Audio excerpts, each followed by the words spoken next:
Alright, hello there everyone, Mr. E here, and today we are undertaking something that I don't do very often, which is ranking the abilities in Darktide. Now, previously I've done this, but I've done it in more of a tier list form, talking about what are the best abilities, the game-changing abilities, the, terrible this doesn't do anything abilities, but today I want to do something a little bit different. Today I'm actually going to rank these, or at least attempt to rank them 1 through 18. And yeah, that's something I actually haven't thought about a whole lot. I definitely have my number 18, number 1 picked out, but everything in between is going to be kind of an exercise. So hopefully you're ready to sit here with me. Now, what I've done is I've pulled up a tab for each of these, so we'll go through and we'll just kind of address them in the order that I think they belong in, and we'll slot them into the tier lists here. And what we're going to have is, because there's 18 abilities, there's 6 classes with 3 each, I'm just going to have 3 in each row. So at the very bottom, these are the worst. The worst 3 will be down here, although I think there's one of them that's like way worse than the others. Right above that, we've got best of the worst. Just above that, we've got middle class and upper middle class. And then we've got the best. And finally, best of the best of the best, sir. At the very top, the best 3 abilities in the game. And the way it's going to be ordered is the stuff on the left side, that's the best in the tier. So when you read this at the end, it'll read like a book. Not like a Japanese book, but like a real people book, where left to right, you'll read it from first place to last place. So this one right here is the worst. Whichever one goes, like, that's the worst ability in the game, and you know where that's going to be. So with that being said, I suppose we have nothing left to do. Well, let me full screen this, actually. There we go. Beautiful. Look at that production value. Holy shit. No bookmarks and everything. So yeah, we're gonna start, and I think that sort of YouTube or lore or requirements would dictate that I must start at the bottom and work my way up, just like I did to your dad last night. Tell him I said hey, and I think we have no place to start but with the obvious absolute last place. This is the one that there's like no argument about this, and this is Point Blank Barrage. I can't even like put to words. Well, actually I will, because it's yeah, that's the point of the video, right? This ability is the longest cooldown ability in the game. That feels absurd to say. I said this like in my head earlier when I was talking about like just thinking about this idea, and that's I was like, that can't be true. That can't be true. And then I looked at the other cooldowns in the game and I was like, no way they put Point Blank Barrage at 80 fucking seconds. I can't justify it. Like, at certain times I thought, oh, it's because ranged Ogryn has access to 2 different cooldown like sources. He's got 100% from Bruiser, and he's got 100% from that one. It's a lucky shot, but that doesn't make any difference because like Scrier has 2 cooldowns and a cooldown aura, and it's just so ridiculous to have. Right, keep in mind, this is not just the worst cooldown of the game. This is maybe, like, it might be the worst ultimate buff in the game too. The effect of this ability is lower than just about any other individual ability out here. If you gave me like the choice of just something that I would want to have as a passive buff, or like some, an ability to have on a class, if it had the same cooldown, if you standardized the cooldown, if you gave it 30-second cooldown to every one of these abilities, I think I would still put this one dead last. It's just so garbage. Like, it's on the worst class for this ability because the Ogryn has the worst selection of ranged weapons. It is the worst cooldown ability with the worst effect. I just don't think, and you have to forego, and this is something I won't be like beating a dead horse on in the tier list, but you have to forego other really good, well, one other really good option, which is the Ogryn taunt, which will be way higher on the list. And I won't be making the opportunity cost part of the ranking here. I just want to rank on the objective ability alone, but this one is hands down like astronomically bad. Like, it is so fucking bad. I just realized I can't stay full screen because I got to see my tabs here. But yeah, that is just it's just heinous. I have no idea. And here's the thing, like, Fat Shark buffed this in the recent patch. I'm not done ranting on this. We get to talk a lot about the last one and the best one, but they buffed, quote unquote, buffed this in the recent patch by just making it so you get 50% of your ammo back when you're done shooting, which has an effective uptime of like 10 or 15%. and they did nothing about the cooldown. This is a ability that has been dead for a year. Like literally 0 people have been using it because it got murdered when they reworked Ogryn 1 full year ago, and that's all they gave it for a buff. They didn't change its cooldown or anything. Like, how are we living in a world where the ability that's this bad, that's all it gets for a buff? How long is it going to be before, like, at this rate, we will all be dead before this is ever viable. I actually have 0 faith that it will ever be viable at this rate, because they would have to first of all overhaul like 75% of Ogryn's weapons and this ability, and it's just like, it's just a lost cause at this point. There's no reason to be putting this in any build unless you're like a YouTuber build creator who's just going to put something out just to get views. Check your, subscribe and check your feed for that one coming in a few days. Okay, so let's move on past that. That is 1 down with point blank barrage. I guess I should make a point of reading the ability to you. So let's set that standard here, so that in case you're a podcast ear watcher, the ability point blank barrage swaps to and reloads your ranged weapon. You have 25% rate of fire, 65% additional reload speed, 50% reduced brace movement speed penalties, and 15% close range damage for the next 12 whole seconds. 50% of ammo consumed while active is returned to reserve once finished. Base cooldown 80 fucking seconds. So yeah, that is the single worst ability in the whole game. Really no competition, which is really going to be obvious when we have to think about what's the second worst ability on the list. And this is something I should have probably thought about it ahead of time, because, yeah, okay, let's look at our list. Okay, what do we got? What do we got here? I gotta close this tab. All right, so what do we got? All right, second worst.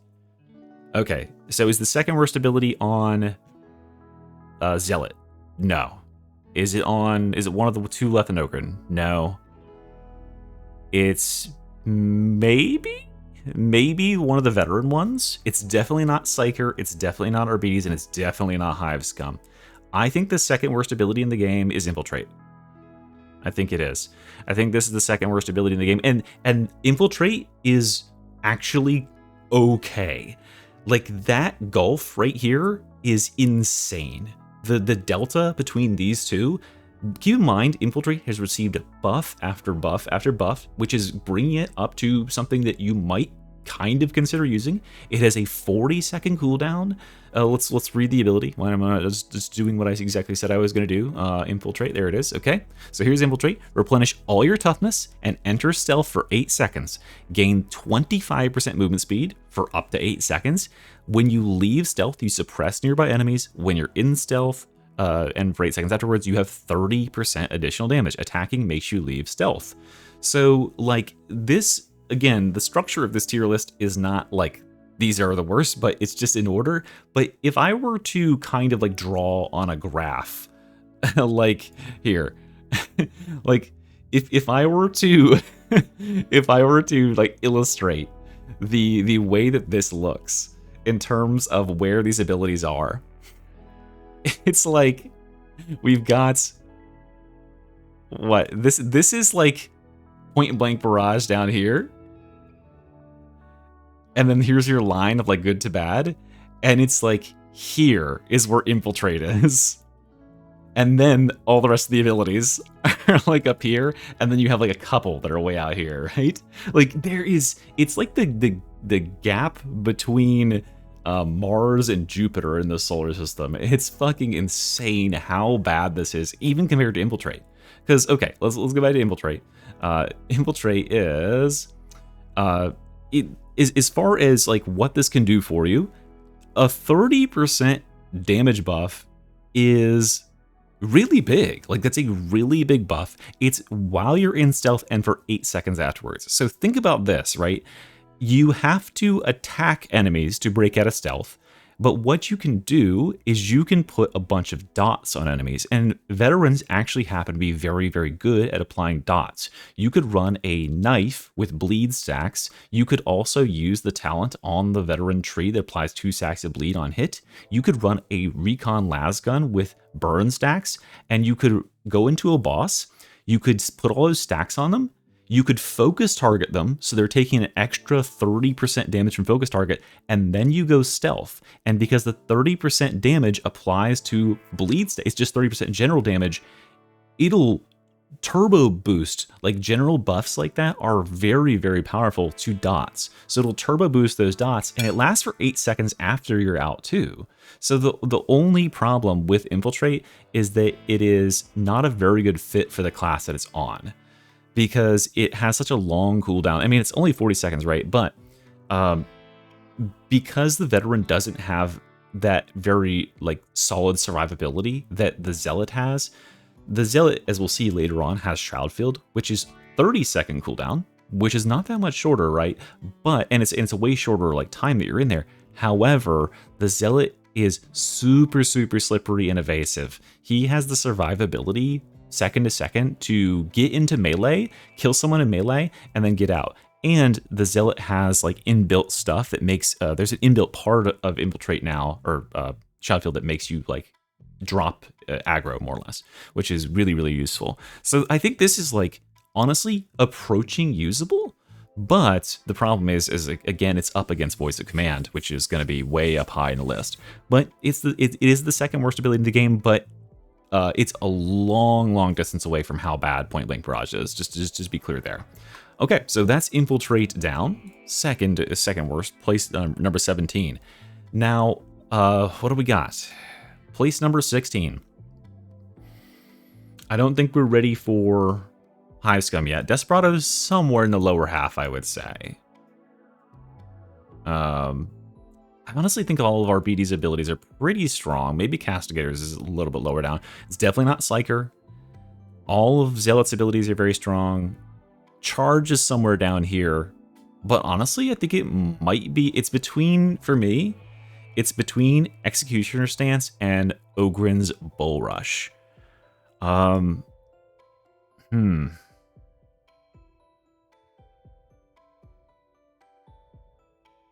think it's Bull Rush. I think it's Bull Rush here. I think that Bull Rush, because, again, it's an Ogryn ability, I think that Bull Rush is something that is, conceptually, if this was on Arbites or on Zealot, this would be really crazy. This ability would be super, super goated, because those classes, after you rush in, you have evasion, you have like the movement speed and the nimbleness to get yourself out of the problem.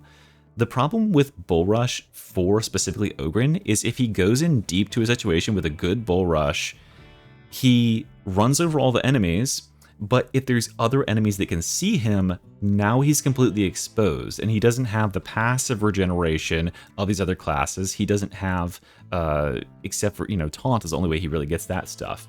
So yeah, Bull Rush just sets you up. Like, you can get really, like, don't get me wrong, Bull Rush can be incredibly impactful, and it works with the class because he's a melee powerhouse. It gives good buffs. I guess I should, again, reminding myself to actually read the freaking buffs to you guys. I've already done Point Blank Barrage. Bull Rush. Wait, it's not called Bull Rush. It's called Indomitable. I just call it Bull Rush. Okay, Indomitable. Charge forward with great force, knocking back enemies and staggering them. By the way, after the last patch, they upgraded this, so it is guaranteed to stagger enemies, including stagger immune enemies. So this will work in Havoc now against the enemies that are stagger immune, which is really good, because there's more and more from with every patch. 25% attack speed and 25% movement speed for 5 seconds afterwards. Charge is stopped on collision with monstrosities. It has a 30-second cooldown, and it is quite a long distance duration. And it has the ability to either boost your base damage or apply bleed stacks, both of which are honestly okay. The problem, I think, here is that it's just not very well suited for the class. The fact that you get locked into charging in one direction, and it's kind of like encumbering to break out of it, or to get yeah, this is silly. It's like a something in like Clash of Clans or some like little tooltip. Yeah, it's just that Ogryn is particularly poorly suited to recovering from a poorly executed Bull Rush. If you Bull Rush, as we've all seen on the stream, if you Bull Rush and it happened to land in the open, or where coincidentally a couple gunners can see you, they'll annihilate you in a matter of seconds on higher difficulties. And as I've said many times about Ogryn, right now his vulnerability is from ranged characters. He does well enough against melee characters. This is a good counter for melee, but it sucks against scattered ranged. And that is what is going to annihilate you. You kind of have to play scared close quarters. So there's some maps this is really good on, but I think that the vast majority of times, you're just going to be better off suited staggering enemies by meleeing them and using taunt instead. So that's Indomitable down, and that is going to be our third worst, the place number 16. And then I was halfway between that and Executioner Stance, which is the first and the best of the worst here, but at position number 15, Executioner Stance. Executioner Stance. Now, this ability, as I'm going to actually read the thing, enter range stance for 6 seconds. This recently got buffed from 5 seconds. When in range stance, you instantly equip your ranged weapon, deal 25% additional range damage, 25% additional weak spot damage, and replenish 10% toughness per second, and your spread and recoil are greatly reduced. Human-sized and elite enemies and specialist enemies are highlighted for 6 seconds. Killing a highlighted elite enemy refreshes the duration of its bonuses for 6 seconds, with a base cooldown of 30 seconds. And this also has augments that can make it so you can see the whole team. It has the augment that makes it so it targets also Ogryns, and that extends the duration to 9 seconds now. So this ability, like, think about how good this is in comparison to Point Blank Barrage, right? 30-second cooldown, literally infinite, potentially infinite, oftentimes like functionally infinite duration. It next to nullifies your recoil. This game has both horizontal and vertical recoil. This zeroes your horizontal recoil and makes your vertical recoil like incredibly controllable. So all like bullet weapons like bolters and stuff are just locked in. It gives you really good damage buffs, 25% damage and 20. Keep in mind, these damage buffs are way, way higher. The Ogryn's damage buffs, if you were at close range and you're using a weapon where fire rate matters, you're getting about a 43% damage increase. This is like a 56% when you multiply these together, right? This is really like headshot damage and range damage, plus you know where all the enemies are, like knowledge is power, and you get 10% toughness per second. The Ogryn has to shoot and take an additional node in order to get toughness per second. And this is going to generate you 10% toughness per second for as long as it lasts, which again can last forever. This class is already generating 5% per second for just standing around like an asshole, and he gets a ton from the top of his tree, and he can actually, if you're taking this, you could take the Marksman's Focus talent tree, and then you can take that additional node that will give you up to 60% additional refreshment or whatever replenishment, and that multiplies this to 16%. Yeah, like this is actually like really good, and the buffs they've given it. Honestly, like if this was the power level of abilities in this game, I would be very satisfied. Like this is a powerful ability. The problem is that this is a win more ability, right? This is a sniper ability. You just do more damage. You know where the enemies are. You shoot them quicker when they show up. You can weather a little bit more shots, but it doesn't save you when you're backed into a corner and you're going to get butt fucked. And that's where the most powerful abilities in the game will save you. That's where all the best abilities in the game will turn a lose situation into a win situation instantly. And this one just can't do that. This one can like do better damage and kind of keep it out, but yeah. But this is really good. Like on paper, it's really, really good. So it finds the 15th slot. Okay, from Executioner Stance, I am split a couple ways here.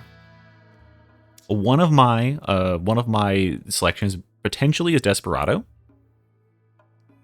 I also think Nuncio Aquila might qualify, and Castigators is somewhere right behind that as well. I'm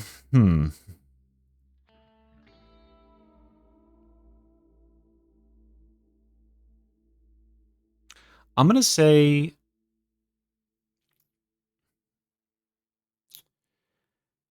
Nuncio first. And then it's gonna be Desperado afterwards. So let's do Nuncio.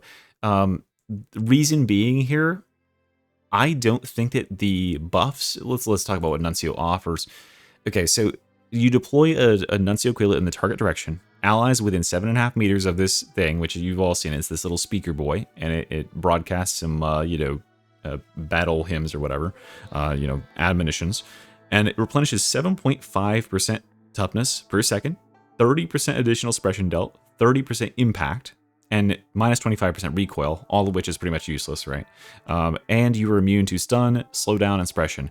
Enemies within 7.5 meters have 15% damage taken. So the problem here, personally, a couple things. This stuff right here, this is like on Point Blank Barrage, where there's like so many buffs, like so you see these yellow numbers and you're like, ooh, this is actually like good, but this is garbage. 30% suppression dealt and 30% impact. Dude, you're playing fucking Arbites. Are enemies not getting like staggered by your goddamn maul that does a ridiculous stagger already, or your dog that's guaranteed staggering shit, or anything else? Suppression dealt. Suppression is like a useless mechanic in this game. It just does not function anywhere near as well as it should. It only functions on ranged enemies. And this is good though. The immunity to stun is really good. But the rest of the stuff, who cares? Replenishing the toughness and making the enemies take more damage. That's what this is for. But this is a very small amount of extra damage. And the worst part about this ability is that it is a circle on the ground. That's the part where these abilities, like this, doesn't work. Because this cooldown with Arbites cooldown is too long. And it just ends up being like, oh, you put it down, and then the good fucking luck getting like the enemies to come and fight you in the damn circle. Like, how often is it that you're in a spot where you can hold in that tiny ass 7.5 meter radius circle and like stay there? Because most times, especially on like Havoc and stuff, you get run out of that circle like that really quickly. It's a function of like, I mean, a lot of you that were watching the stream live literally just saw my game. How often was I able to actually stand and hold the ground for that long? Without break the line or something on the Arbites, you can't do it. You'll get overrun, so you gotta fall back, and then Nuncio loses its effectiveness because the enemies just walk right through it. It does have a functionally pretty good augment node that raises your revive speed by 30%, but I don't think that's worth taking this ability just to revive a little bit faster. I think it'd be better to take the charge ability and knock enemies over and revive after that. But yeah, this ability is just a little bit wonk, and if they had an augment for this ability that allowed it to follow you around, this would be really, really good. Like, this would be insane. I'm very surprised, because in the miniature model where this is modeled after, if you look up like Arbites, 40k like figurines, there is one of these hovering over him, and it's like tethered to his backpack. I'm very surprised they didn't just make this a passive buff. Like a low buff like this, 7.5% toughness per second and extra damage for enemies in the radius, that's reasonable to have that like follow you around. It could be only like 15 seconds out of 60 seconds, right? Or something if you wanted to nerf it a little bit in duration for doing that. But if it followed you around, it would be like immensely more useful. And then you could like, suppress enemies by moving your body. You'd physically move your body, and then you'd be incentivized like that. There's the other node that makes enemies take longer to swing when they're in the radius. And then you could be like, oh, nice, I'm going to activate Nuncio, and I'm going to go get near my allies who are getting overrun, and that's going to slow down the enemies and buff them. Really cool. The problem right now is you put it in one position, and then it's gone. It's done. You blew your load, right? Way better to have short cooldown abilities in Darktide, because the state of the game is changing too often. Okay, so Nuncio's there. And then just past that, I'm going to put Desperado, which feels crazy to say. Like, we are getting into some objectively very powerful abilities already, which should really let you know, like, the quality of abilities in Darktide overall is very, very good. They just get better from here, obviously, because we're going up. But the Point Blank Barrage is so dog shit. Can I like go back and mention that again? How dog shit it is? So Desperado. What does Desperado give us? It's somewhere up here. It's not actually on the list. Oh, there it is. Enhanced Desperado. All right, it's called Enhanced Desperado. Enhanced Desperado. Swaps to and reloads your ranged weapon, entering Enhanced Desperado for 10 seconds. For the duration, you count as dodging against ranged attacks. Sprinting costs no stamina, and you gain 20% additional sprint speed. While the ability is active, reloading your weapon does not reduce your ammo reserve. Additionally, enemies within close range become highlighted.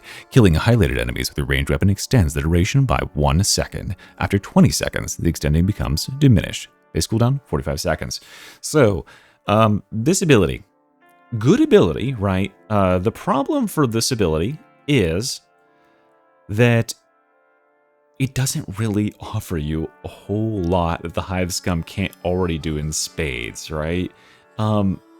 Dodging range attacks on the Hive Scum is perhaps one of the easiest things to do functionally in the world. And he is so goddamn evasive already. This allows you to stand still and shoot at dudes, right? But it doesn't give you any additional damage. And another really big problem for the Hive Scum right now is that his best range weapon is just the fucking needle pistol. Like, it's not even really close. So you can use this, but then you are gimping the potential power of playing melee, which is god tier on this class. And even Stim supply is pretty fucking good. This doesn't give you any buffs that you really, really need. Because if you are the caliber of player that can understand when enemies are looking at you and use your dodges to evade them, because all attacks in Darktide are dodgeable, and the fucking class is amazing at dodging. If you are that caliber of player, then you just functionally don't need Desperado. And the only thing you might need it for is having the ammo conservation from reloading while it's active. However, this class also has Pickpocket, which did get nerfed, so you have to get melee kills, but still, being able to get one melee kill and replenish 20% of your ammo is a lot. And you really don't need. Plus, you can actually like pick up ammo. Like, you're allowed to pick up ammo. That's allowed when you're a ranged character. Yeah, like, you just don't need that really on this class. It's not offering a whole lot of additional value. The real thing I think is lacking here is some way to equalize the gap between, like, because remember, this is mostly an offensive ability. It allows you to go blast with your gun, but it doesn't offer you any additional blast power. And that's where these like DPS abilities kind of fall behind, right? I envision the dodging and sprinting and whatever while this is active the same way I do the extra 10% toughness while Executioner Stance is active. It's a nice buff, but really what we're here for is the meat and potatoes of the shoot, right? How much damage does the shooting do? And because, right, when you have an offensive ability active, the dodging thing, or the stamina, or the toughness regeneration thing, or whatever it is, only generates you value if stuff is actually shooting at you. If you're on the offensive and the enemies aren't getting to attack back because they're all melee enemies, well, then that's literally doing nothing. So it's literally no different than you just running up to them and shooting them with your gun at point blank, which you could just be doing with your fucking melee anyway. So yes, this can enable you to do some stupid shit because you can ignore ranged attacks entirely, but also you can do some way stupider shit with the other stuff in this class. Like, Stim supply is kind of bonkers, especially considering it applies to the whole team, and Rampage is fucking stupid, as we'll get to. Like, it just shouldn't exist in the way it does. Also, this ability has too long a cooldown. For this, when this was in the beta branch or whatever, the creator early access, this cooldown was 30 seconds and the extension duration was 3 seconds per kill.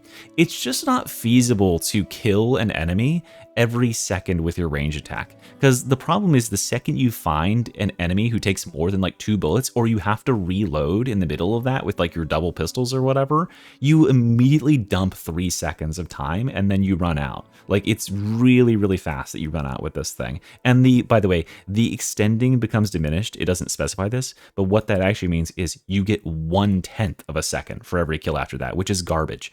On Rampage, as we'll talk about, that has the same effect. It lowers it to 0.1 seconds. However, Rampage gets those extra seconds every time you hit an enemy in melee. This, you have to kill an enemy with a range attack. So yeah, it makes you faster. Sure, it can make you faster, but like, shit. I don't know. The Hive Scum's fast enough. So yeah, it goes there, but again, way better than the stuff we were doing before. It's at the 6th slot. Past that, oh boy. Now we're getting into the good ones. This is where the meat of the list is, right here in the middle.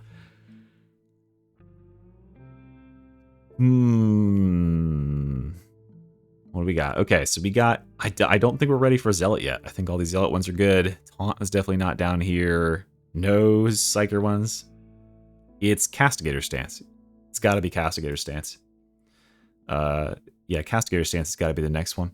So Castigator Stance, here we go. Enter Castigator Stance. That's right. Enter Castigator's stance for 10 seconds. Sorry, I gotta do it in the Maul voice. Enter Castigator's stance for 10 seconds, during which you have 15% movement speed, 70% reduced damage taken, 20% additional strength, 100% reduced movement speed penalty from actions, but you cannot sprint. On activation, you replenish all toughness. Base cooldown 50 seconds. Okay, so yeah, this ability is pretty fucking good, right? Like, it just on its face. They added 20% strength to this. Remember, they also added some additional nodes that is... Oh, T-Dub's here. Shut it down. Sorry, guys. Good night. I'm just kidding. Oh, look. It's T-Dub's mod. GG. OP mod. It actually kind of fixed my problems. What was I doing? Oh, yeah, this. Okay, so, yeah. Castigator Stance is a pretty fucking good ability, right? It replenishes all your toughness instantly. It is really, honestly, not that much of a penalty to your overall movement because you get 15% additional movement speed and you can dodge during it. So you just walk towards enemies intimidatingly. Also, this has a badass noise when it's activated, like, I love it. The problem that I have with this ability is I don't feel like I need it on the RBDs. Does that make sense? This ability is, and they've done some steps to correct this, but this ability is for noobs, right? Yeah, Bernie has some things to say. But this ability is for noobs, right? Before, it was literally no additional strength, and it was just 80% reduced damage taken. So it just allows you to face tank things, like you can just get shot in the face and be like, cool, yes, I can do this. But the RBDs is already a class that was made out of, I don't know, I'd have to guess, like, you know, adamantium or something. Like, he's pretty much functionally invincible, especially if you're playing on lower difficulties.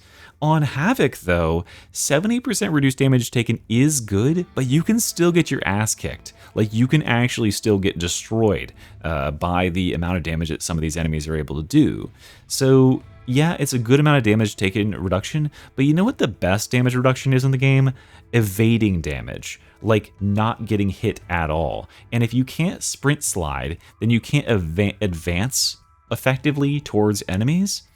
And therefore, like, it's good for, like, staying in one spot and weathering some additional gunner fire while you're fighting. But if you're going to just walk towards enemies and attack them, it'd be better just to, like, you know, run towards them, sprint slide, and then charge the last distance, wouldn't you think? Like, we're already tanky enough. And again, the best... Darktide is just a bad game for tanking, if I'm going to be perfectly honest with you, because your health and your stuff is limited, right? So taking damage, like, to your face is almost never the right answer, like, just actually taking the attack, because you can dodge every attack. So why don't we just dodge instead of, you know, doing this? What I do like, though, is that they're taking power away from the reduced damage taken thing, and they're adding it to the strength. They are adding to the fact this has augments now that as you kill while it's active, you get more and more damage, and you also are able to reload shots, so you can just go, like, you know, you can just come into the room and just shoot, like, 18 pump shotgun shells back to back to back. That's nice. That feels nice to be able to have, like, a pop-off moment where nobody can stop you doing what you want to do. However, I just don't think that really this adds enough. And, like, for that 10 seconds of glory, it's a 50-second cooldown, and yeah, and yeah, it just doesn't do what you need it to do. The other ability that we'll talk about for RBDs, which is a little bit higher up, is better because it prevents you from taking any damage at all, because it makes certain that the enemies can't hit you and your team, which is OP. And this is also just inherently a super selfish ability. Like, it's an incredibly selfish ability. And just like those last ones I was talking about, just like Desperado, just like Executioner's Stance, if nobody's attacking you, if you're on the offense, this doesn't matter, right? This is all that matters. So yeah, this is a in that sense a glorified DPS cooldown, and it's not very good one at that. So Castigator Stance, but you know, pretty fucking powerful in general. Okay, so that's Castigator Stance, and then just behind that, it's got to be...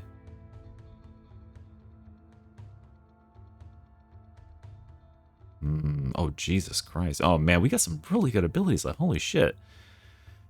I feel like Zealot's charge is still a ways up. but we're really getting down to it. I mean, like, I don't want to put any of these next. It's not charge. Bubble is still so good.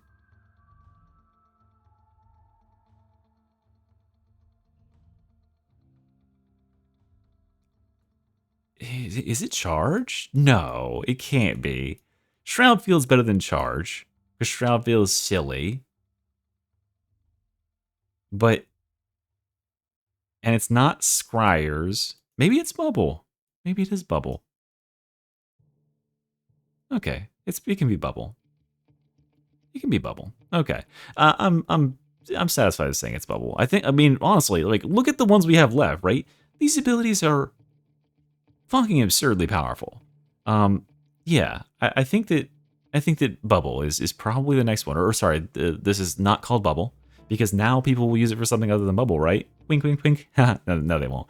This is called Telekine Shield. Okay, so Telekine Shield spawns a psychic shield in front of you for 17.5 seconds. The shield blocks enemy range attacks, while you and allies can still shoot through. Base cooldown 40 seconds. Now, more importantly and functionally, what we actually probably are thinking about when we think about this ability is Telekine Dome. Telekine Shield now forms a spherical shield, which lasts 25 seconds, and the cooldown is increased to 60 seconds. Yeah. So, this ability, it has the same flaw as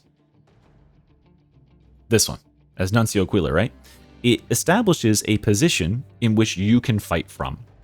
But if circumstances dictate that you must abandon the bubble, well, then you must abandon the bubble. In addition, the bubble can break. In addition, like, the bubble can and will break under sustained gunner fire. By no means is this ability bad at all, nor should it receive any buffs, okay?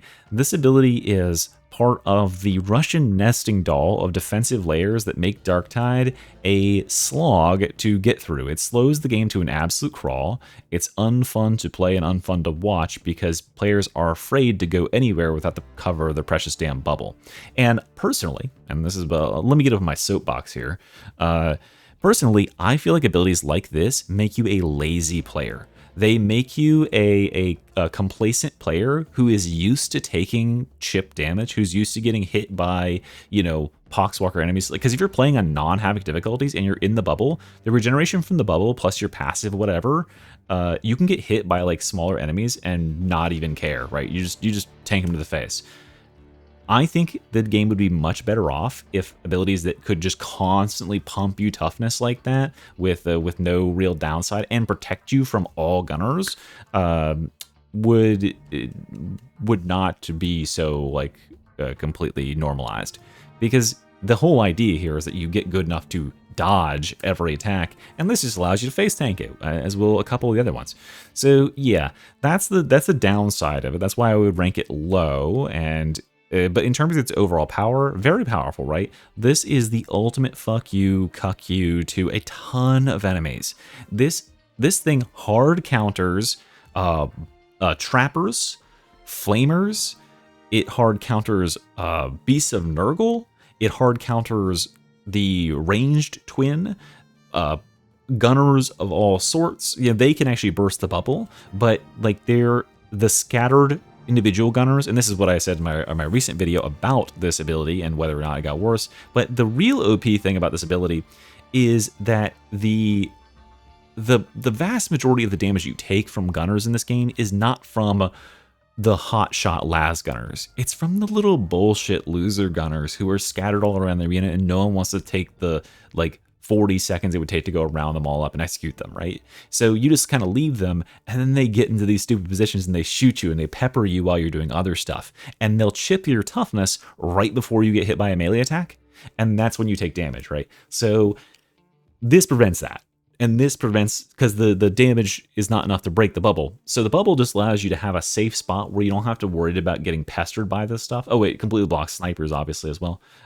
Yeah, but yeah, this ability is just really good. It's a nice extra level of, okay, whew, I don't have to worry about that. I think for me, the best effects of this bubble are the flamer and the trapper. negation. The fact that neither one of those guys can do anything, and Beast and Nurgles too, but like the fact that neither one of those guys can do anything when this is in the field is so good, because those are the guys that will kill your ass when you're stuck in a bad situation. There may or may not be any gunners around, so you might not need it for that, but if you put it down, those guys can't get you. And those are the guys that are going to get you when you're backed into a corner and you're stuck in a spot. So I do really like it for that. As far as the single pane shield, I think this has potential. I really do hope we see it more. Again, the problem is that people are lazy motherfuckers, and the single pane shield doesn't constantly regenerate your toughness for you and hold your little hand like your baby want binky, you know? It doesn't just print the toughness back that you're losing from getting constantly hit because you don't have the basic mechanics to dodge or block attacks. So yeah, it's going to be a big uphill battle to get players to use the individual shield, although if you're an experienced player, that shield can be used extremely effectively if you got a team who can survive. The problem is, for most players, winning and losing games comes down to protecting your team's toughness as well as your own, because usually they suck ass and they're going to get down if you look away from them for 4 seconds. Okay. Let's oh, also this, yeah, I forgot about that. The wall is massive now, which is really, really good. So you can cover a vast amount of space with it. It's just gonna, again, leave your team out to dry. But they shouldn't need your hand holding, but oftentimes they are basically expecting you to do that. Okay, just past that, man, we're getting into the elite abilities now. I think the next one up is, unfortunately, my good friend and yours, Fury of the Faithful. Not to say it's a bad ability, like, at all. Holy shit, this ability is good, right? This ability, real OGs remember back in the day, this used to replenish 100% of your toughness, but it replenishes 50% of your toughness. Oh, wait, I can recite it by heart, but here it is. Dash forward. Dash forward, replenishing 50% toughness and gaining 20% attack speed for 10 seconds. Your next melee hit gains 25% additional damage, has 100% rending, it is a guaranteed critical hit. Base cooldown 30 seconds. So this ability is really, really, and by the way, it can have 2 charges, and it will, right? This is fabulous because it has those 2 charges. It has a super short cooldown because Zealot is pumping cooldown. Like, remember the old Zealot cooldown with triple cooldown rates? This was up like every 4 seconds. But even with the current cooldown, because you can cut this cooldown to like 12 seconds or something, this is so good. The 100% rending is beyond useful on this class because we're a melee character, and there's a lot of melee weapons that just don't do anything against crushers. Rending also is really good against bosses. So as you saw in that last gameplay there, Alexandria was using the eviscerator plus this 100% rending plus the 25% damage and stuff is omega boosting this into unyielding bosses. And yeah, it just annihilates them, and it's a guaranteed crit, which has a ton of other synergies with the class as well. So the really cool thing here is if you lead with this, if you lead in and you do a multi-hit attack that hits multiple enemies, you'll stack Scourge, which is your crit stacking buff, up to 30% instantly. So really, really good, super synergistic with the class. Yet another way that Zealot is just unkillable, right? You get him kind of low, oops, he dodged, he gets 15% toughness back. You get him low again, oh, he charges, and while you're charging, by the way, you can lock on to enemies at very, very long range, and during the entire charge, you cannot be hurt. So you just run through everything. You can be a trapper netted though, so look out for that. But like this ability, this is the like Vermintide ability in Darktide, right? It's been updated in terms of like the damage numbers and stuff for Darktide, but like this is the Zealot's charge in Vermintide, just ported over, and it is so like this is a no, let me know if I'm using this like slang term the kids use, right? This is a Kino ability. Like this, you feel that you are playing the game of Darktide when you are playing a Fury of the Faithful Zealot, right? This is how the game was intended to be played. You feel good about battling enemies with this. I can't say the same for Shroudfield, but I mean, yeah, that's that. But and also look at this, by the way. We get 50% of our toughness back whether or not we hit any enemies, and we get 20% attack speed for 10 seconds, plus a really, really big wallop right out of that. To compare that to our Ogryn ability, where is it here? Indomitable. This only gives you a 5-second buff of 25% attack speed, so it's only 5% more, but you lose half the duration. And this doesn't give you any toughness as a part of the base ability. It only gives it to you if you take stomping boots, and then you have to hit enemies with it. So this is only good on further engaging. This ability can be used anytime, even on the spot, to regenerate 50% toughness. And you get 2 charges of it. And it's just so quick and so, like, yeah, it's just so good. And the immediate big hit that's guaranteed crit would be very welcomed on the Ogryn too. I think that, like, taking a look at the power level of this would be a great place to start with to buff Ogryn's Indomitable, because, yeah, this ability is quite quality and very fun to play with. So yeah, Fear of the Faithful, there it is, up at the noble spot. Okay, now we're in the top 50%, the better abilities in the game. All these are the worst abilities in the game, and the ones above this are going to be better. Oh man, who goes at number 9? Whew, fuck, this is a hard decision, honestly. These are such good abilities. Holy cow. Look at that. Man, okay. So it's not Rampage. It's not Chorus. It's not Shroudfield. It's not Taunt. It's definitely not Voice Command. It's not Scriers. Man, Venting is so freaking good too. Okay, so I'm between these 3. I'm between Stim Supply, Hold the Line, and Venting Shriek. Nah, it's not Venting Shriek. No way. Nah, yeah, okay. Let's get Hold the Line. It's gotta be Hold the Line, right? It's gotta be Hold the Line. Okay, upper middle class, Hold the Line. Good. Like, again, these abilities are insane. These abilities are so good. Okay, Hold the Line is, or sorry, Break the Line. I always call it Hold the Line, but Break the Line. Okay, step forward and Step forward and bash, causing high stagger to enemies in front of you. Gain 25% damage, 50% effect for 6 seconds. During the bash, you count as blocking. Base cooldown 20 seconds. Crazy short cooldown, made even shorter by this node right here, which can lower up to 5 seconds more. Then you take into account the other reductions. What's up, Bagel Rat? Yeah, this is like, I mean, it's such a short cooldown. This works with RBs. This works, right? The enemies can't get off of goddamn ground. They're just down there permanently with this ability in play. And because it's a full reset for your stamina and your toughness, this is like, you know, the RBDs can take damage, right? He can get hurt occasionally. And what the class lacks, like, it's got tons of, like, regeneration from on-hit stuff and, like, overtime from spending stamina and lots of defensiveness, but sometimes you get forced into a sort of defensive position and you need a full rally, and that is what the Fear of the Faithful does really well, right? It resets your sort of like health state and gives you 50% toughness, and this can reset both that and stamina with this node to 100%. So if you get fucking blasted by something, all you gotta do is go boom and get that all back.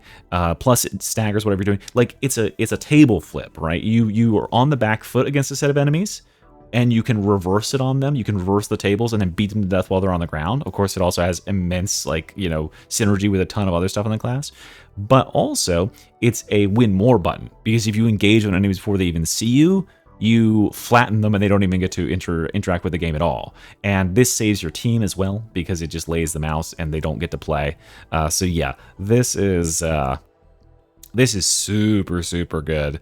And yeah, definitely the RBD's ability. And 20 seconds is absurd. Like, I mean, it makes sense, but like, this is the metric that Ogryn's bully, or like bull rush, should be like sort of scaled around, right? This is the de facto stagger charge ability in the game right now, which is crazy. So yeah, that's pretty good. Okay. Next up, I think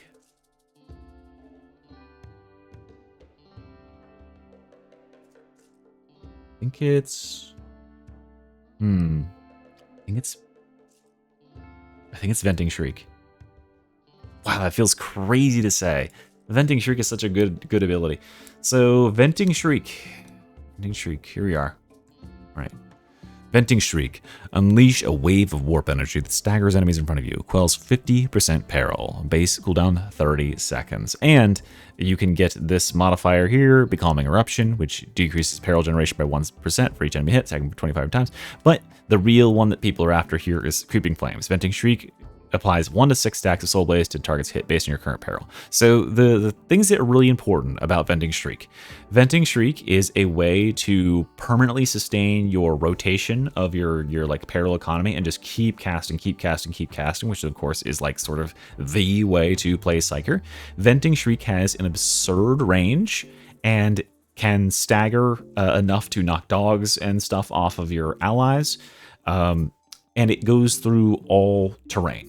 So the real power here is with the synergy between Venting Shriek and Creeping Flames. Because Creeping Flames on Venting Shriek, when you're 85 peril or above, applies the full 6 stacks, and these can go above the 6 stacks, or the cap, the normal cap of Soul Blaze that's on enemies already. So you can, over time, creep enemies up to some really ridiculous levels. And this is an ability that counters both ranged and melee attackers. It's both an offensive and a defensive ability, and a utility ability because it vents your peril, because it staggers. So you can knock crushers, etc., out of their animations and force them to spend an extra couple seconds getting to you, during which time you do untold amounts of damage. The downsides here, I mean, there's not too many downsides, but yeah, it's really only playable with Creeping Flames, and so therefore its synergies and its like uses outside of that are pretty low. You don't see Venting Shriek with many builds that aren't using your standard like Flame Staff setup. Maybe you use it with like Void Blast Staff or something, but probably not. Yeah, so Venting Shriek, definitely a good, super powerful ability. I mean, if you're just talking about like what an ability can bring to the game, this will, like the difference between a Venting Shriek Psyker and a Bubble Psyker in terms of damage is like 50%. This is an insane amount of additional damage it can apply. And the fact, oh, also there's one more crazy synergy this has. Remember, it can go through walls. It can apply the 6 stacks of Soul Blaze to all targets hit through walls, which on its own on non-Havoc difficulties is enough to level hordes. But this node right here, Kinetic Flare, when you apply those Soul Blaze stacks, if there's any specialists or anything that's behind that wall or wherever out to whatever freaking crazy range this thing has, hypothetically, it'll trigger Kinetic Flare and kill them. So you just kind of vent this in the general direction that you think a trapper might be in, and it'll just snap them and murder them. You don't have to wait for line of sight at all, which is really crazy. I love this ability. This is my favorite way to play Psyker, which is, actually, I don't know. It's very fun to play Scrier's Gaze too. But, I mean, yeah, it's a cool ability. It really works with Psyker. It's offensive and defensive. It's just probably a little bit too powerful to be able to apply Soul Blaze. And Soul Blaze is just so strong already. So yeah, we'll put it up here at the position number 8. Just above this, though, we have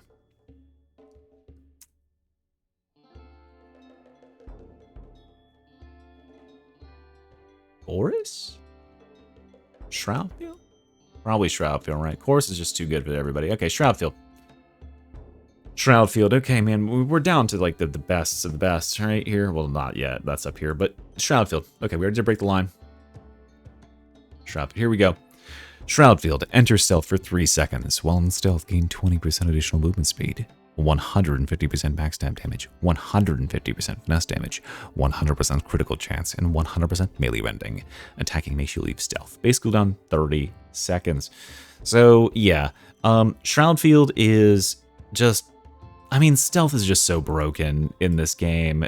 The ability to tell enemies to just piss off, I'm gonna do what I want, is you can't put a price on that.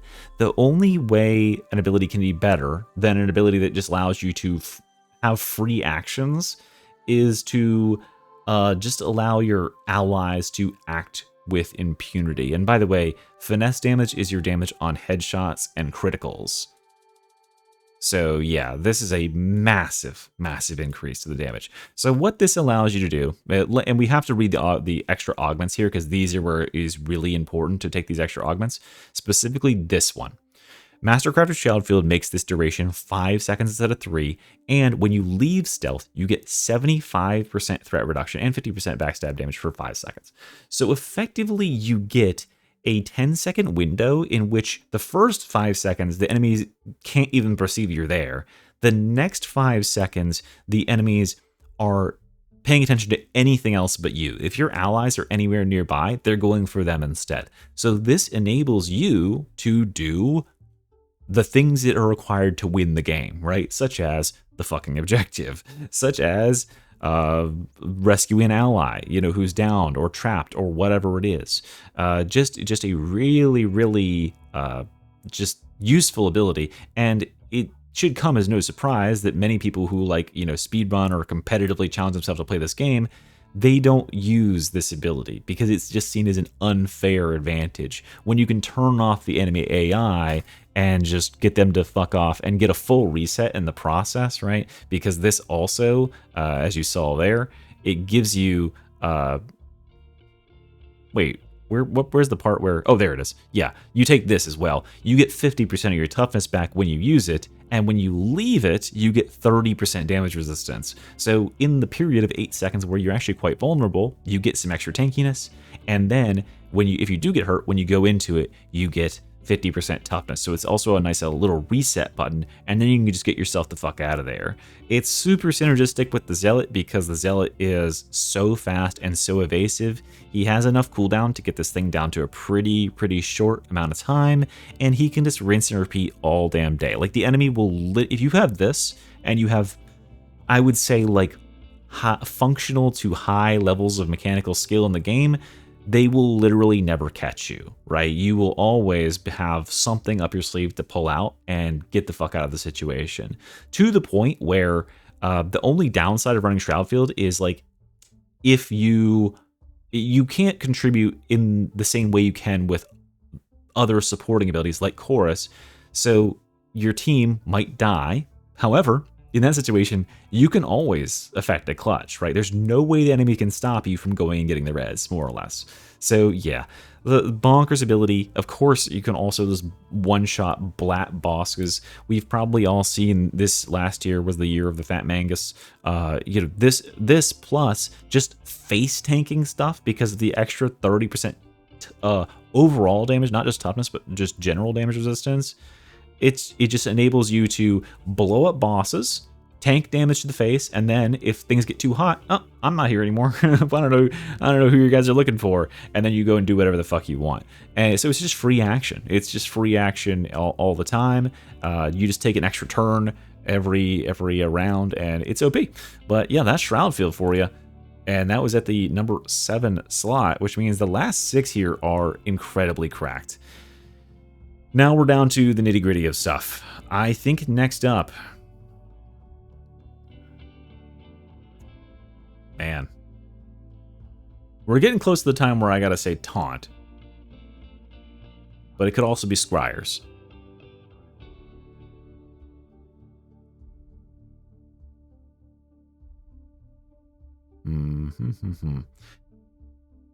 I think the Scriers is next. For the simple fact that DPS ability or cooldowns have to be really, really good. They have to be really, really absurdly good in order to rise to the top. Scriers is absurdly good, right? Scriers has tons of uptime. I mean, again, I reminded myself to read the ability. Trigger Scrier. Jesus Christ, I got a long. Hold on, let me pull out my freaking Bible. Trigger Scrier's Gaze. When entering Scrier's Gaze, you call 50% peril as well as gain 10% damage, 20% critical chance, 10% weak spot damage, 20% toughness damage reduction, and suppression immunity. You also replenish 2.5% toughness each second. For each second in Scrier's Gaze, you gain 1% damage up to a maximum of plus 30%. This effect lingers for 10 seconds after leaving Scrier's Gaze. While in Scrier's Gaze, you build up peril. Build up is temporarily slowed down by enemy kills. At 100% peril, Scrier's Gaze ends. Basically on 25 seconds. Okay, blah. So really, this ability turbo omega buffs everything that certain types of Psyker want to do. And over time, like, because this is having the, I guess I should put it the other way, right? We're going to talk about Rampage in a second, right? But Rampage is having a Scrier's gaze moment right now, where, because it's a DPS only ability, and if you aren't all that good at playing with it, it doesn't outwardly like appear to give you anything. But when you get, like, again, basic mechanical skills under your sleeve, or whatever, what's the phrase? Like, I don't know. But when you have those basic mechanical skills, it increases your damage potential like insanely. All of this stuff is so impossibly synergistic with Force Greatsword, with heavy las pistol, with like a bajillion things. Need we even mention that this has an absolutely broken node on it, like this right here, Warp Unbound, that prevents you from overloading from Perils of the Warp. I think, like, I would say probably 90% of players don't know this exists or what it even does, because I am still to this day getting comments on every Psyker video I put out. How are you at 100% peril not exploding? This is why I'm using Scrier's Gaze, guys.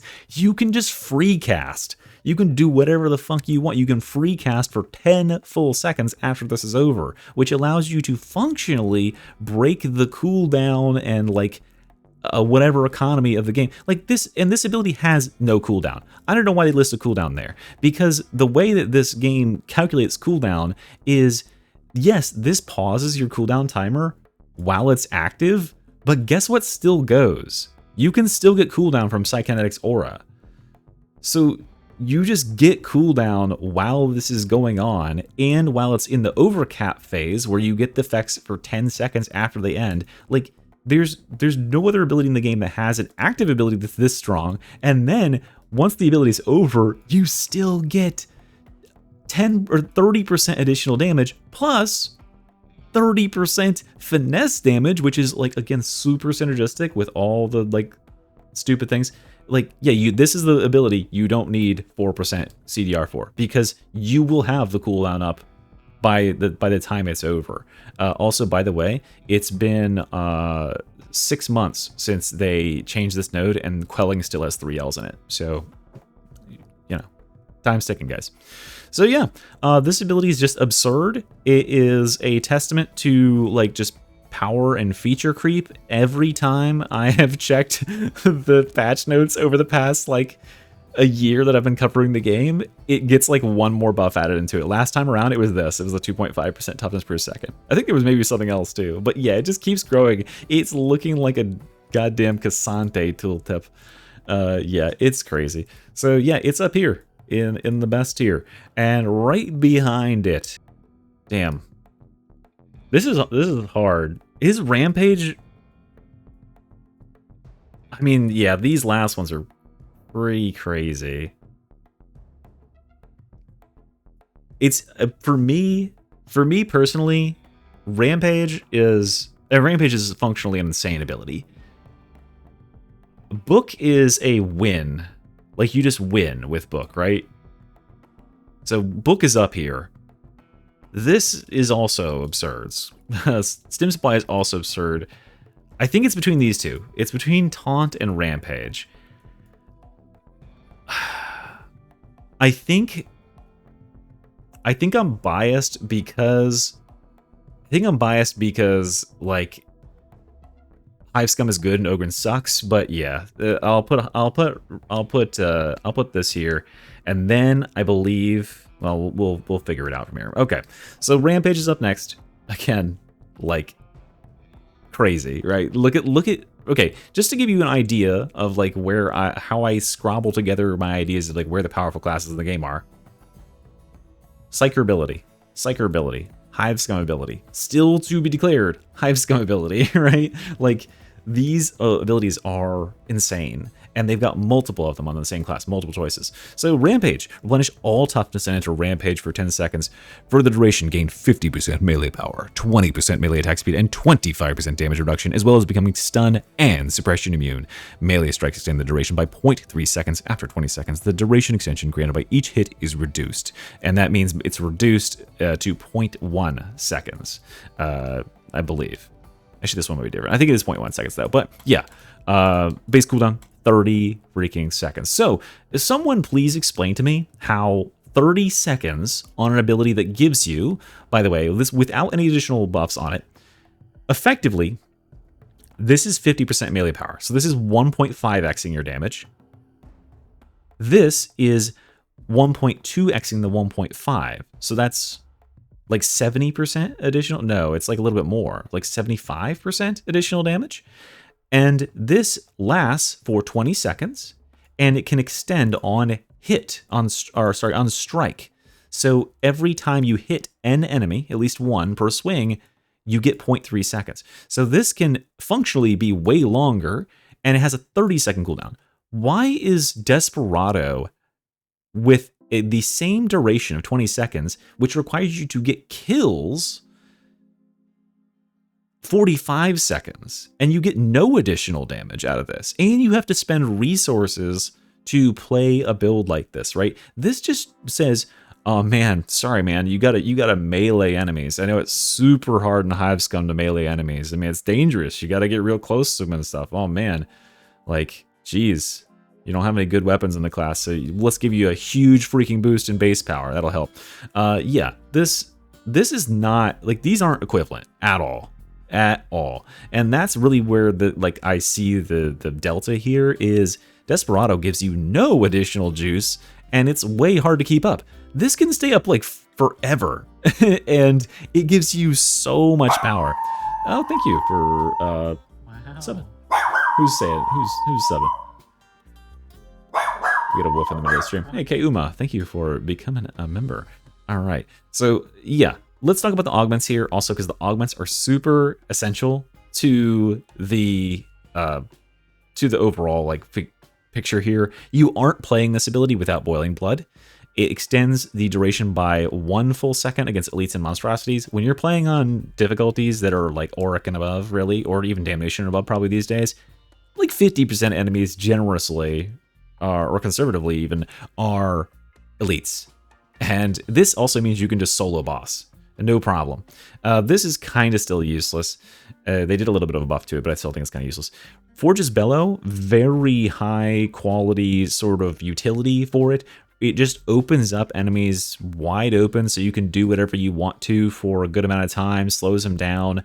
It also, you know, on the off chance that something bad happens to you and you're pinned into a corner, or grabbed by a chaos spawn, or pinned by a dog, it will release you from that. It's the highest level of stagger, so it's the same as Veteran Shout, both when you go into the ability and when you come out. So it can be used to just knock back bosses and all sorts of stuff.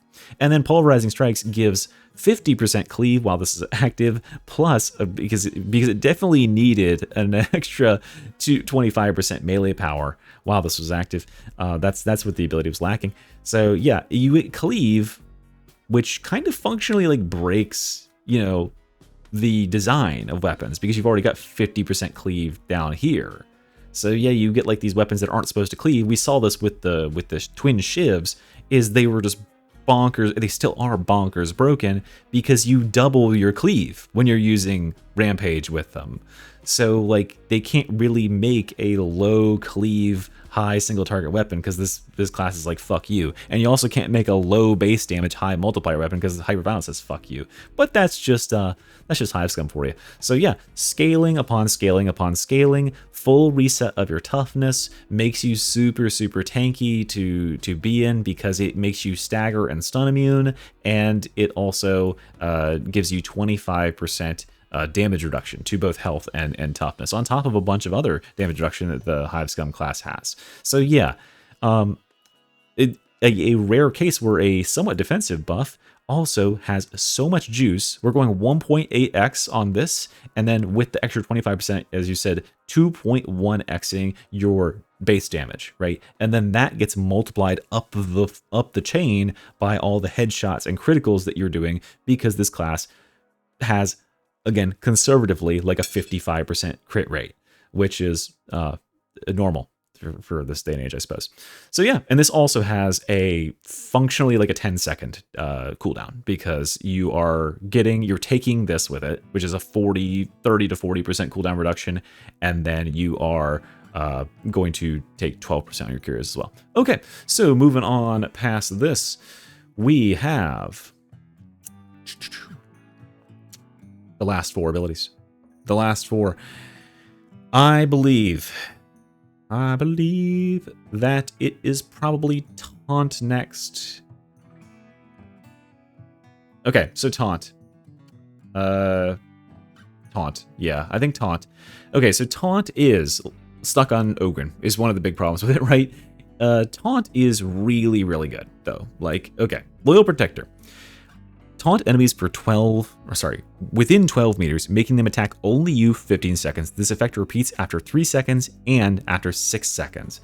Now, more importantly, we have to read the additional stuff here. No pain means that when you taunt enemies, everything in your radius gets counted. There's a little counter at the bottom, and it adds that counter. For every enemy that's in that counter, it gives you 10% flat toughness plus 0.5% each 1 second per enemy affected. And every time this re-triggers, every 3 seconds, when it re-triggers 2 more times after you cast it once, if you have the same like 3 enemies in the circle, it'll count them again. So you'll regenerate a certain amount in the first jump, and then the second 3 seconds will be even more, and the third seconds will be even more. It does cap at 10%, but still, you're replenishing 20% of your toughness per second for 3 seconds, over 9 total seconds. So this is a 180%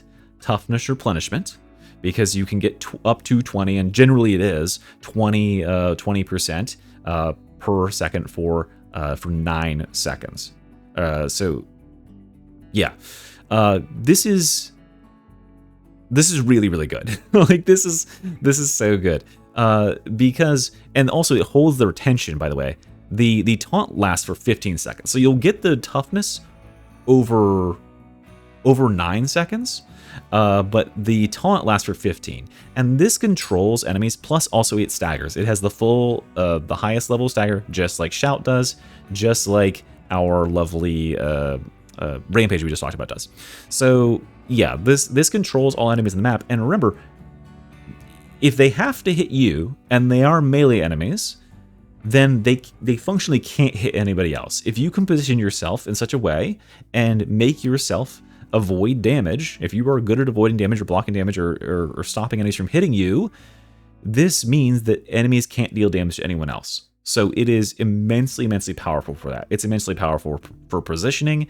You have no idea the amount of sort of mental bandwidth this clears up for your allies when you see that every enemy in the area has the little red taunted effect on them, and you're like, oh, phew, okay, I can just focus on the boss, or I can focus on doing the objective, or whatever it is. This guy's got all these enemies on him. Plus, this is super, super, like, simpatico with everything that the Ogryn really needs in the current state, where he's taking this, like, chip damage over time. He's, like, the one class that can't avoid taking chip, or negate taking chip. He has to, like, actively fight to get that back. But, yeah, this is just super, super good. It just controls the arena. The downside here is that you're playing Ogryn, right? If this was on any other class, oh my god.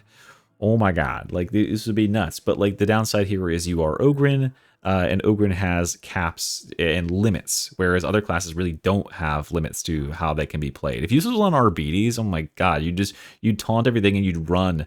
Like, they'd never catch you, they'd never touch you. But Ogryn, they can, in fact, catch you, and they will. I also really like, again, just like I was talking about with the bubble, I really like this disables annoying losers like flamers, fuck flamers, it can also stagger, it will stagger anything against radius, right? So it'll stop incoming trappers, dogs, mutants in their tracks. Very nice, because the Ogryn is super vulnerable to those sorts of things. He like just is constantly getting juggled by mutants. This says stop, pause, stop, it's hammer time, and then you fucking power maul that motherfucker. So yeah, really love taunt, really good. It's kind of the standard of where Ogryn abilities should be, and it has the level of like battlefield control I would expect out of a class like that. I am gonna go next, and I'm gonna do... Damn, Chorus is so fucking lame. I don't want to say it's better than Stim Supply. I just don't. So I'm gonna do Chorus next. I like Chorus is so lame. Fuck, no, fuck, no, yeah, it's worse. Yeah, it's worse. Right. But it's gold toughness, and it just lets you do whatever the fuck you want. Okay, I guess it's gotta be Stim Supply. I understand your argument as well, Conrad, but okay. Stims, yeah, I think it's Stim Supply. So, all right, here's the thing. The last two here are just like, you don't even have to like functionally play the game. Stim Supply. Let's talk about Stim Supply real quick. We've already done this, and we've done this. Okay, Stim Supply. All right. Stim Supply deploys a meta pack to the ground, bolstering you and your allies for 20 seconds. Operatives breathe in the pack's gas, heal 40 corruption over time, and become immune to it. Additionally, if you have a Stim equipped, Stim Supply will copy its contents and disperse them in the air, granting its effects to any nearby allies. Base cooldown 60 seconds. Almost none of this matters. Like, almost none. This is entirely overwritten by the augments. So specifically, the augments that matter here are fast-acting Stims. This might as well be base to the ability and just cost 2 points to take instead. The duration of Stim Supply is shortened to 5 seconds, but its effects linger after leaving its area for 15 seconds. This is how Nuncio Aquila should function, right? If you touch the buff, you get the fucking buff. This gives you 15 seconds, during which, again, reminder, you are immune to corruption.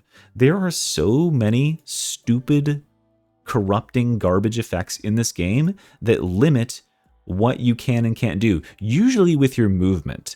And if the game is limiting you in where you can move without directly punishing you and your HP, you're in trouble, right? You're in trouble when the game starts to do that. So if you have Burgle's whole thing is that they can like shut down big areas of the arena, because if you want to stand in certain places, you're going to get gooped, and you're going to lose your health directly from the corruption. This means you can just do whatever you want and just stand there and stand in the goop. You can't get puked on because they'll still eat you, but you can stand in the goop and be just fine. Goop. That's really OP. This is also OP against just general corruption from Havoc melee hits, which do 30% of their damage as corruption. We also have a modifier right now that puts green goop on the floor, and yeah, I mean, it's just, this is really, really good. And it just, keeping corruption off your allies, as we all know from the Zealot aura that does the same thing, is really good. Like, it helps you to keep your wounds above certain markers. Losing wounds for free is bad. Okay, so that's really good. The second part here, as Bernie is losing his mind. I think he's gonna come get me? Maybe not. The second part here that's really, really powerful is practice deployment. Practice deployment effectively gives this ability 2 cooldowns, right? When you deploy this cooldown, it will go on cooldown it has its own cooldown, but it also has the cooldown of your Stim. And currently, the way this is working is, for whatever reason, you can use your Stim on yourself and still use this, and it will still deploy the Stims, like even on the current patch that's working. And so what you'll see is that you can get 2 simultaneously ticking cooldowns. So you'll drop this crate, and then your Stim will come up, and you can drop the crate again, and that will they will both stack, and they stack the buff. And the real meat and potatoes here is the buffs that this carries. So functionally, most players really care about the red side of the tree, the top right branch, which can offer, and is it on this page? No, it's not. But it can offer 20% strength and up to 15% rending or 35% finesse or 15% critical strike chance. All of which are really, really stupid good to apply to the team. I mean, think about it. Like, back in the day, back in my day, you know, it was, you would hold a red stim, just holding it, just in case a big pack of metal spawned, and you would stim the psyker immediately and be like, go to town, motherfucker. Now you can just do that. Like, right, you can just drop this, and it's on cooldown instead. This is like, red stim is 20% strength, 20% rending, or something like, or 25%, or maybe it's 25% of both, right? This is just basically that, but every, what, 45 seconds or something? Because again, the other really crack thing about this, by the way, is that this doesn't trigger your stim cooldown. So when you use a stim, and this is, I'm getting a little bit into stim like lore here, but when you use a stim, it has a 15-second duration, right? So you have to wait for that duration to run out before it goes on cooldown. So if you have your red stim only, you have a 45-second base cooldown, and you have a 15-second waiting period while the stim is in your system. So this skips that. So you drop it, you get 15 or at least 15 seconds above, but you can get 5 seconds extra if you stand in it. And during this time, you are already on cooldown for the stim. So in 30 seconds, you got it again.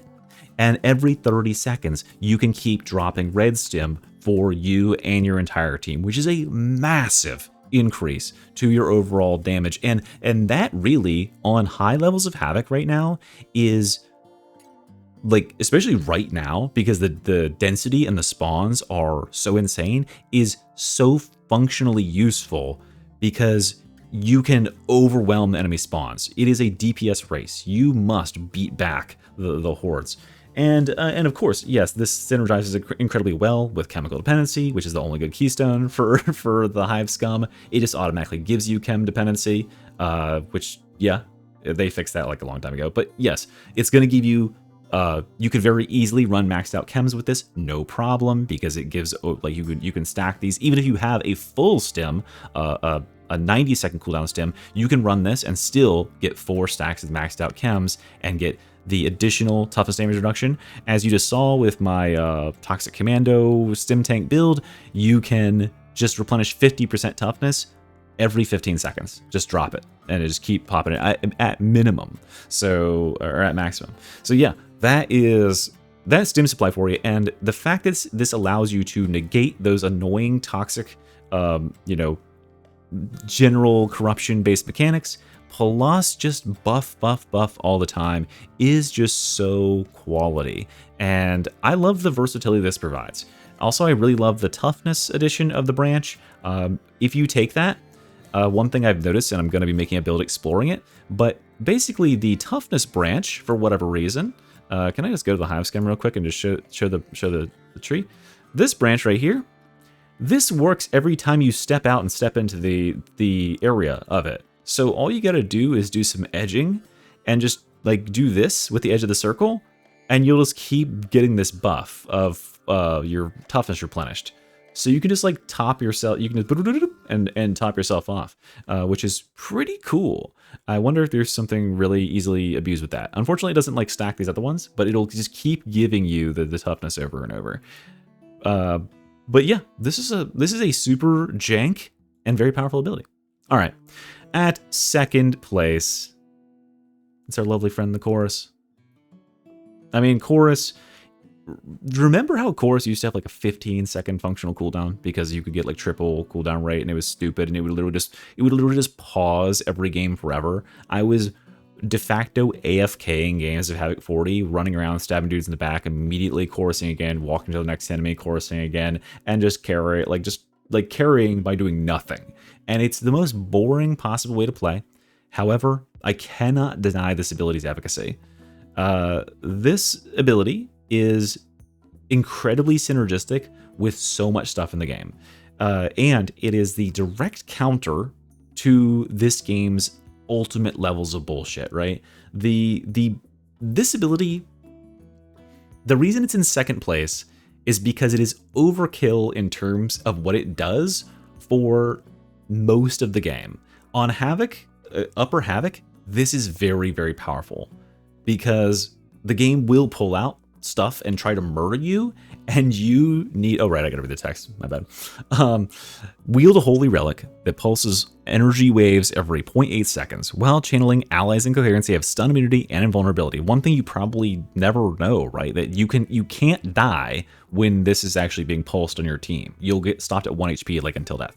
Each pulse replenishes 45% toughness to allies in coherency. If the allies at full toughness, they instead gain 15 max toughness up to a total of 75 extra toughness. Gold toughness, by the way. 60-second base cooldown. Effectively, after cooldown reductions on the Zealot, this is sitting at about 30 seconds if you're playing optimally. So this is just going to stop the bullshit.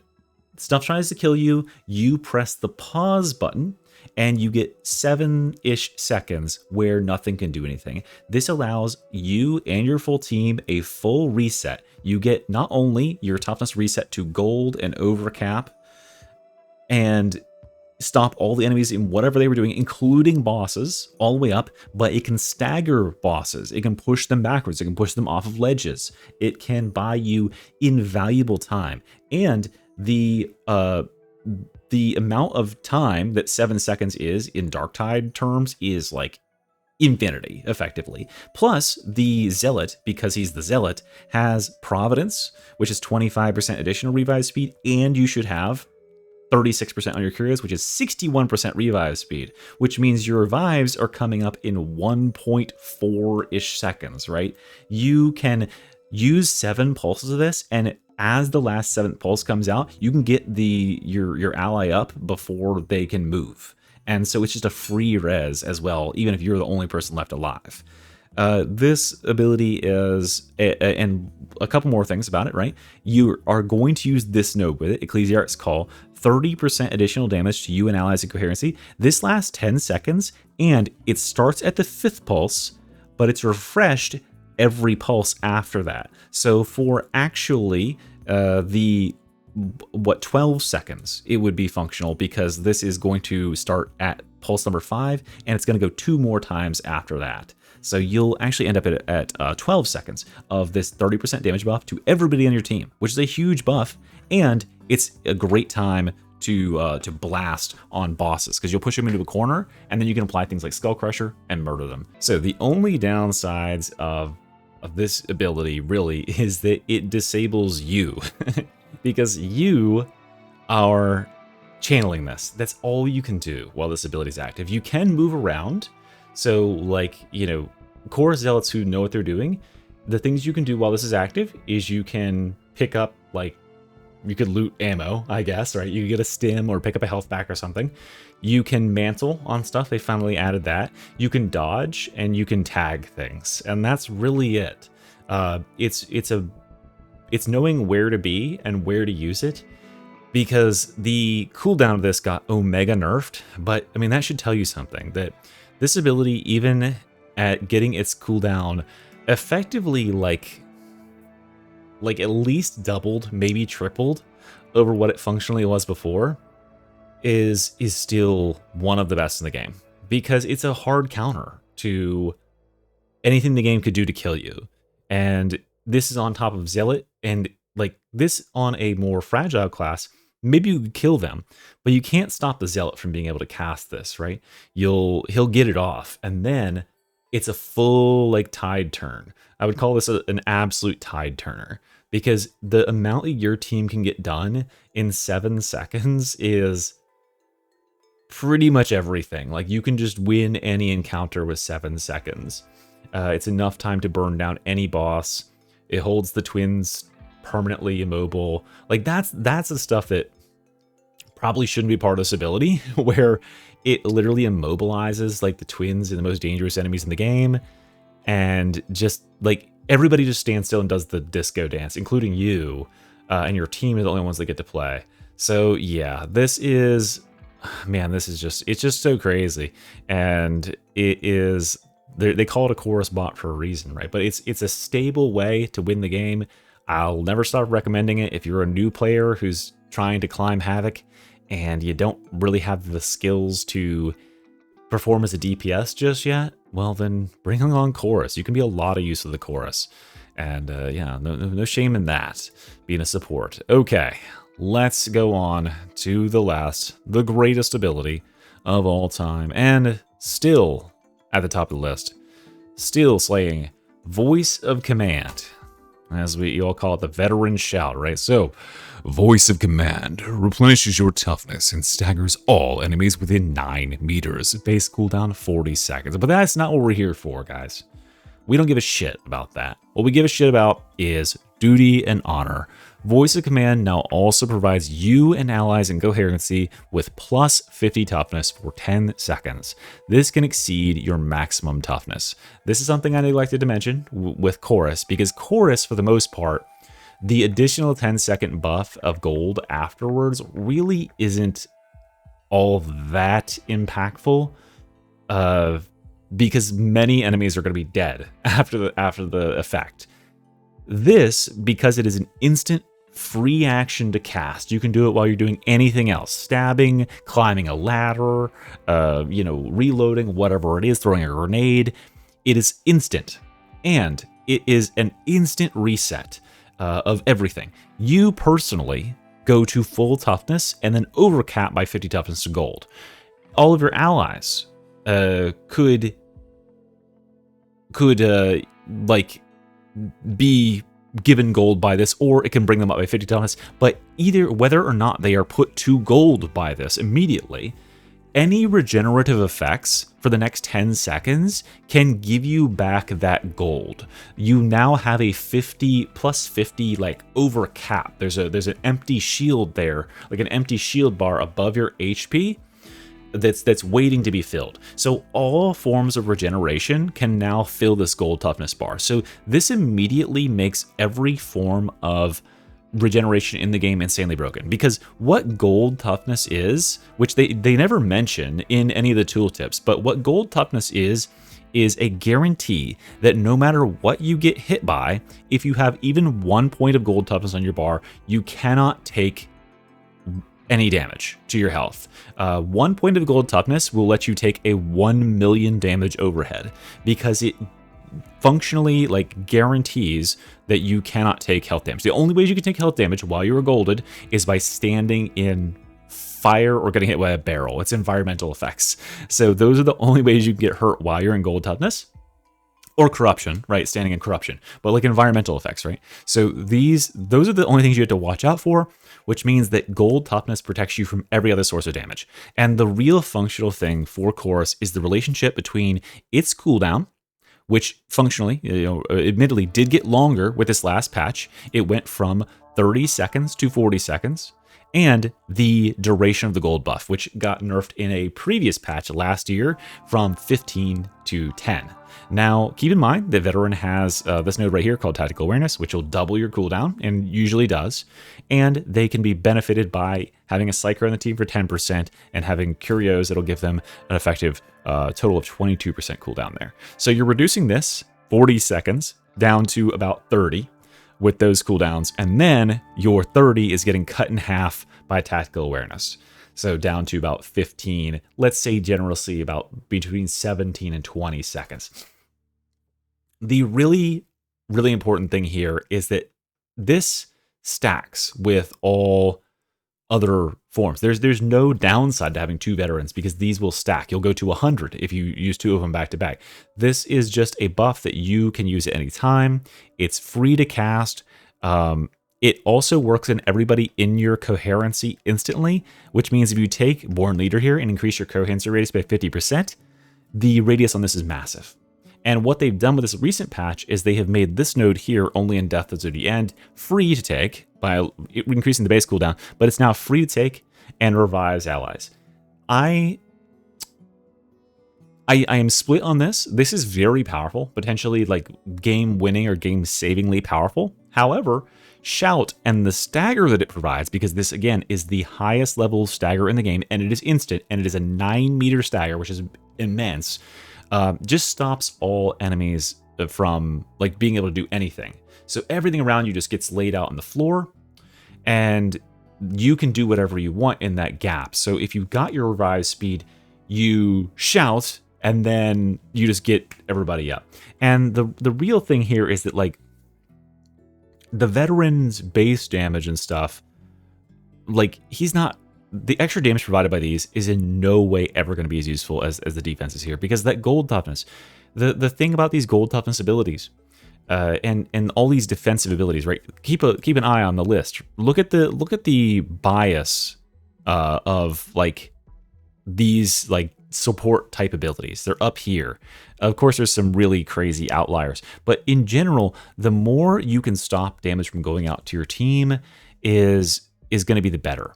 And because the game is so rippy, because so much damage goes out, because your allies are not usually that great, gold toughness just leads to winning games. Like if we're just evaluating how we win games, this has got to be the best. I can tell you just from my personal experience. Go into a game of Havoc 40 or whatever Havoc or whatever rank you're playing at and try to play with no gold toughness generation, specifically no shout, and then go and try to play it with shout. It is a night and day difference, because you can be a lazy fucking bastard when you have gold toughness. I know I've demonstrated this before, but on heresy difficulty, which is like a normal ass difficulty for a lot of players, you can take 3 hits from a bruiser enemy, which do like 60 damage on damnation. You can take 3 hits from one of those guys on veteran before you take even 1 point of health damage. You'll take it on the 4th hit. And that is how sloppy it allows you to play. And this is why I kind of hate voice of command, is because you just don't have to interact with the game in the way that's intended to be done. The way the game is intended to be played is you must value your toughness. Your toughness is your protection against taking direct health damage. If you take any hits, your toughness is damaged, you must do something to get it back, and then you can take another hit. But what gold toughness does is it fundamentally breaks that agreement. Now you can take a hit, and if you still have any gold toughness left, which you, by the way, again, you can be regenerating and getting your gold toughness back. So you can take an overhead from a crusher, and if you can get your toughness back before he overheads you again, even 1 point of gold toughness, you can take another overhead from a crusher. So yeah, it just enables you to not give a fuck about the concept of taking damage in the game. And I can't think of anything that would be potentially more powerful than that. You can have these like crazy DPS buffs all day. You can have the crowd control. You can have every enemy under control. But the functional ability to at any time say, nope, all the enemies are now knocked the fuck away from me. I can do whatever I want, make space, and everybody is reset, and now I can just take sloppy damage, and it's got such a short cooldown. Yeah, I just don't know if you can put a price on that. The only ability that comes close is Chorus, and the reason these abilities are at the top is because of that gold toughness thing. I am at a place where I think that gold toughness probably should have never been put in the game. I think that it's a really, really bad like decision, and I think players would probably enjoy and experience the game better if you could take damage at normal times. I definitely don't think gold toughness should be a thing in Havoc games. And if that was removed and this was just an overcap of extra toughness, it would be a completely different story. But yeah, it is a safety blanket that the game does. Well, now the game needs, but the game needs these safety blankets because in order to kill players, in order to hurt players when they have abilities that are this powerful, when they have their bubbles and when they have their shouts and their choruses and all that stuff primed and ready to go, you have to be doing immense amounts of damage. And I think that like no ability in this game's history, and including current day, has ever dictated how strong the enemies have to be, has dictated like the meta of the game balance as much as shout has. Like the legacy of this ability has like kind of ruined Darktide, because what it said is if your enemies can't cut through a guy who can take a literal infinite damage hit and then hurt him afterwards within the small window of time before he gets that gold toughness back up, well, then it might as well not be an enemy at all. So we have like turbo juiced these enemies and slam packed the maps of them so that we get a shot at actually hurting players. And that's why like 90% of the time, and I said this in my bubble video, I'll say it here again, that's why like 90% of the time when you die in games now, it's not through what I would say is a satisfying death, a battle of attrition, where you take little licks here and there from not having full toughness and taking a hit and just getting chipped down. You die in one fell swoop from some bullshit, from like 3 bursters going off in a row, or a Reaper burning you down in 0.2 seconds. And that stuff only exists because you need to have it to exist to nullify this sort of power. So there you go. So as we read from best to worst, the best ability in the game is and remains, even after the nerf, Voice of Command, followed by Core Spiritual Fortitude, then Stim Supply, then it is Ogryn's Taunt ability, Rampage, Scrier's Gaze, Shroudfield on the Zealot, Venting Shriek on the Psyker, Break the Line on the RBDs, then it is Fury of the Faithful, holding up that middle class. We've got the Telekine Shield / Dome, the Castigator Stance, Desperado, or actually Enhanced Desperado, Nuncio Quila, Executioner Stance, Indomitable, which everyone just calls Bull Rush, then Shroudfield, and then way the fuck down here is the absolute worst ability I've ever conceived of, which is called Point Blank Barrage, and God help us all if that ever comes to change. Okay, well, there you go, guys. Thank you very much for watching, sticking in there with me for this one. Wow, this is a lot longer than I thought it was going to be. I knew it was going to be long, but I think about 30 minutes of this was a rant about both Point Blank Barrage and this together. So, thank you guys, and I'll see you next time. Mr. Reality here. Bye-bye.